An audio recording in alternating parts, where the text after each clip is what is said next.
बिस्मिल्लाहिर्रहमानिर्रहीम। Welcome to CBIS ERP। आज हम देखेंगे कि किस तरह एक कस्टमर की sale tax invoice CBIS ERP में हम कैसे बना सकते हैं और उसके लिए हमें किन किन चीज़ों का ख्याल रखना है। तो आज का एजेंडा हमारा वो क्या है कि यानी हम कैसे एक सेल टैक्स इनवाइस बना सकते हैं, तो उसके अंदर हमें किन किन बातों का ख्याल रखना है। तो उसके लिए मैंने ये यहाँ पर कुछ चीज़ें लिखी हैं, आइए इसको देखते हैं। तो सबसे पहले हम एक सेल टैक्स सेटअप, हमारे पास एक स्क्रीन होती है जिसमें हम क्या करते हैं कि जितने भी परसेंटेजेस होती हैं सेल्स टैक्स की, जो भी हम यूज़ कर रहे होते हैं सिस्टम में अपने बिजनेस करते हुए, वो सब हम यहाँ डिफाइन कर रहे होते हैं। तो जैसे मिसाल के तौर पे 17%, 3%, जीरो रेटेड। तो हम क्या करते हैं कि इस स्क्रीन में जाके ये तीनों हम रिकॉर्ड क्रिएट कर देंगे, वो मैं बताऊंगा कि कैसे करेंगे। उसके बाद हम क्या करते हैं, एक सेल टैक्स ग्रुप बनाते हैं। सेल टैक्स ग्रुप में हम क्या करते हैं कि इन कोड्स का इस्तेमाल करते हैं और इनको ग्रुप करते हैं अपनी अपनी ज़रूरतों के मुताबिक। जैसे कि मिसाल के तौर पे सेल टैक्स रजिस्टर्ड कस्टमर जो होते हैं, तो उनके लिए आमतौर पे जैसे हम यहाँ देखते हैं कि 17% अप्लाई हो रहा होता है, तो हम क्या करते हैं, एक सेल टैक्स ग्रुप खोल देंगे जिसका नाम होगा ST रेज, सेल टैक्स रजिस्टर्ड के नाम से।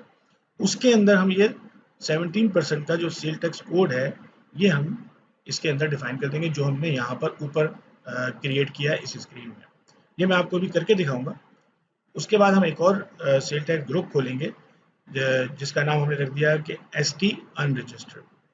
उसमें हम क्या करेंगे कि दो सेल टैक्स कोड्स खोल रहे हैं, एक 17% और एक 3%। ठीक है, तो ये दो स्क्रीन की बात की मैंने। उसके बाद अब हम देखेंगे कि इस ग्रुप को कस्टमर पे कैसे डिफाइन करना है। यानी we will ask sale tax group in customer master. तो कस्टमर मास्टर पे हम एक कस्टमर पे ये ग्रुप डालेंगे और एक हम कस्टमर खोलेंगे जिसमें हम अनरजिस्टर्ड ग्रुप डालेंगे। और उसके बाद हम ये बताएंगे कि अब आइटम मास्टर पे यही सेल टैक्स ग्रुप को आइटम मास्टर पे कैसे खोलना है। तो ये चार सेटअप करने से हमारा सिस्टम तैयार हो जाता है और अब हम सेल टैक्स इनवाइस बनाने के लिए बिल्कुल रेडी हो जाते हैं, ये चार सेटअप।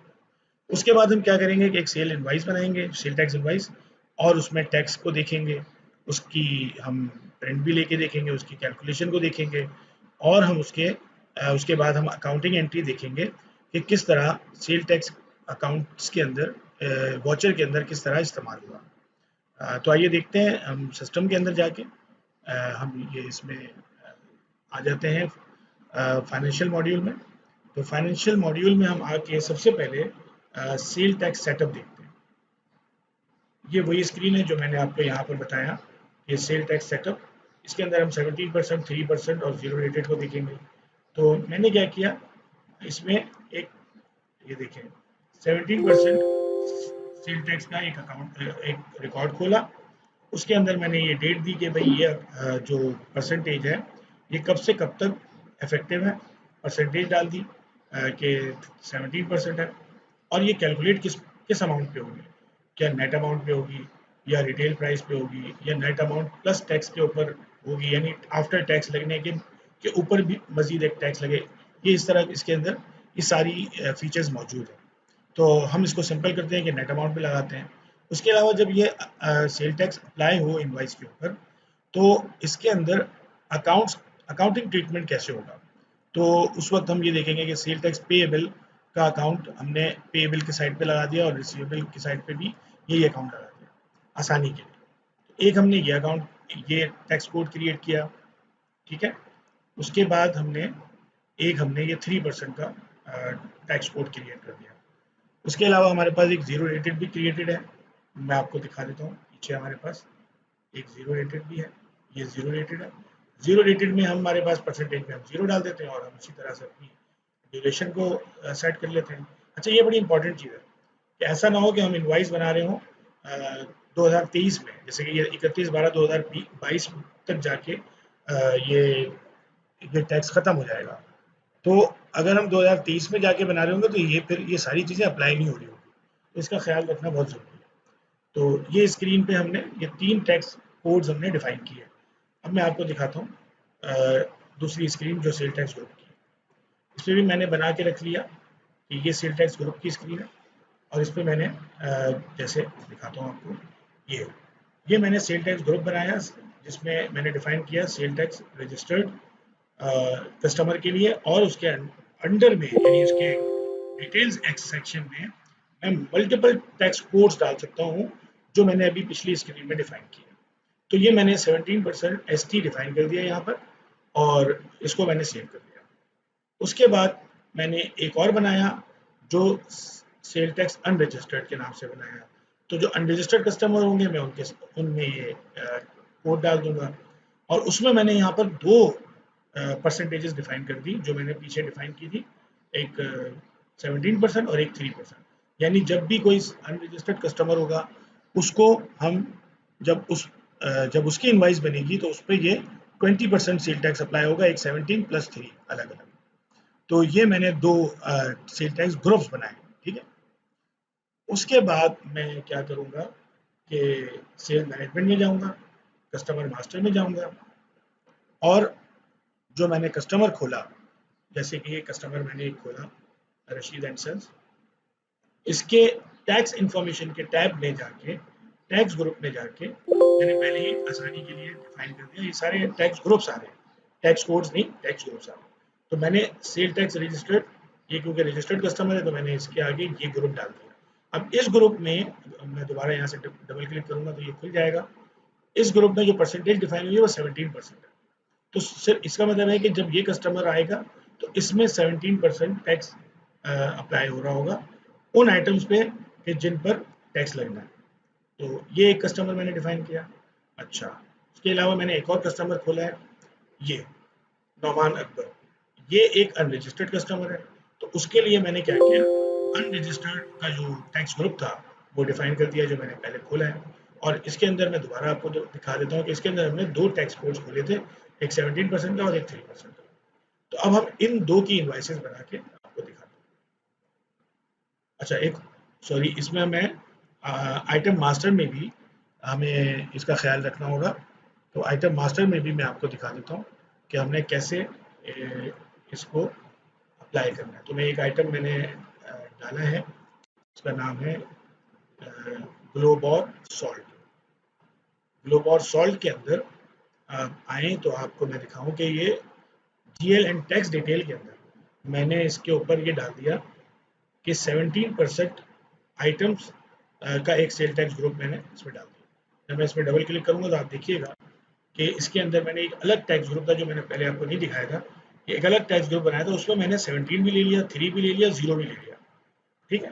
तो अब इसको कैसे ये अप्लाई होगा ये हम देखते हैं। तो ये एक आइटम जिसके ऊपर तीनों परसेंटेज अप्लाई हो रही हैं, लेकिन कस्टमर अगर रजिस्टर्ड कस्टमर है तो उसमें एक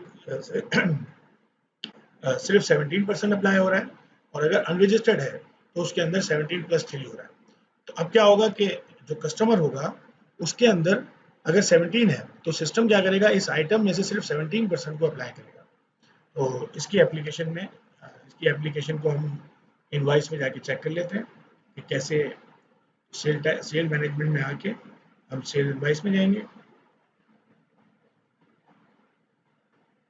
अब इसमें देखें, मैंने ये एक रशीद अहमद एंड सन्स की एक इनवाइस बनाई। मैं एक काम करता हूँ, एक नई इनवाइस बनाता हूँ, रशीद अहमद एंड सन्स। जैसे मैंने इसको डाला और टैब प्रेस किया, इसने उस कस्टमर पे जो टैक्स ग्रुप डिफाइन किया था वो खुद ही उठा लिया। उसके बाद मैं आइटम डिटेल में आता हूँ और मैं यहाँ आके वही वाला आइटम डालता हूँ जो मैंने वहाँ पर डिफाइन किया था, और ये इसके अंदर भी मैं यही डाल देता हूँ। अच्छा, इसके अलावा ये क्योंकि बैच वाइज आइटम है, इसको मैं बैच में खोलता हूँ और इसके अंदर किस बैच में इन्वेंट्री थी, इस बैच में इन्वेंट्री है, और मैं क्वांटिटी 1 डाल देता हूँ और 100 रुपीज़ डालता हूँ आसानी के लिए, ताकि हम टैक्स देखने में हमें आसानी हो। अच्छा देखिए, आइटम पे जो टैक्स ग्रुप डाला था वो था 17% आइटम्स के नाम से, ठीक है। अब हम इसको बस हमने ये हमारी कंप्लीट हो गई एंट्री, और अब देखें ये टैक्स का अमाउंट अभी 0 नज़र आ रहा है। जैसे ही मैं सेव करूँगा ये टैक्स का अमाउंट आप देखें,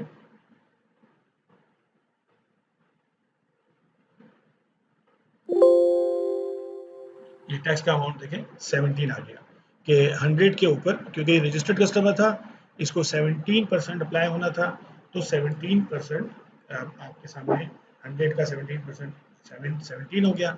नेट अमाउंट 117 आया। अगर हम टोटल्स में जाएं तो यहाँ ये दिखा देगा कि भाई टोटल टैक्स कितना है, 17 रुपीज़ है और नेट अमाउंट कितना है। अच्छा, उसके बाद अगर हम एक इसका प्रिंट आउट भी देख लें तो प्रिंट आउट में सेल टैक्स इनवाइस सेलेक्ट कर लिया हमने और ये प्रिंट आउट ले लिया। प्रिंट आउट में हम देख रहे हैं कि भाई ये रशीद अहमद सन्स की इनवाइस है, इसका सेल टैक्स नंबर आ गया और ये आइटम आ गया और ये excluding value 100 rupees, GST 17%, GST amount 17 और इंक्लूडिंग वैल्यू 117। तो ये 117 रुपीज़ का की एक इनवाइस बन गई जो सेल टैक्स इनवाइस है। अच्छा, उसके बाद हम इसका जो अकाउंटिंग ट्रीटमेंट था वो भी हम देख लेते हैं। ये वाचर नंबर इसने क्रिएट किया, जैसे ही हम इसको डबल क्लिक करेंगे ये इसकी अकाउंटिंग एंट्री खोल देगा। अकाउंटिंग एंट्री में हम आराम से देख सकते हैं कि हमारे पास अकाउंट रिसीवेबल डेबिट हुआ, सेल्स रेवेन्यू जो आइटम है उसके पीछे जो अकाउंट लगा हुआ है वो सेल्स रेवेन्यू वो क्रेडिट हुआ, और सेल टैक्स पेएबल जो हमारा सेल टैक्स कोड में सेटअप में जो डला हुआ था ये वो अकाउंट हमारा क्रेडिट हो गया। मैं आपको दिखाता हूँ कि कहाँ पर ये लगा हुआ था ताकि आपको एक क्लैरिटी आ जाए। ये देखिए यहाँ पर सेल टैक्स पेएबल लगा हुआ है, इस अकाउंट को इसने उठा के और ये जेबी में दिखा दिया। तो उम्मीद है आपको ये पूरा सिनेरियो समझ में आया होगा। अच्छा, मैं एक हम अनरजिस्टर्ड इनवाइस भी, अनरजिस्टर्ड कस्टमर की भी एक इनवाइस बना लेते हैं। जैसे मैंने बताया कि नौमान अकबर एक अनरजिस्टर्ड कस्टमर है, तो इसमें कैसे ये सेम सिनेरियो अप्लाई होगा और टैक्स कोड्स ऑटोमेटिकली कैसे डिफरेंट हो जाएंगे ये भी हम देख लेते हैं। आइटम हमारा है ग्रोबार सॉल्ट,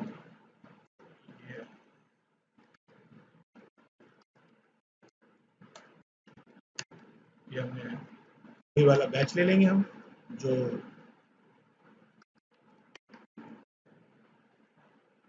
सेम बैच हमने ले लिया जिसके अंदर स्टॉक पड़ा हुआ है, ताकि सिस्टम हमें इनवाइस बनाने दें।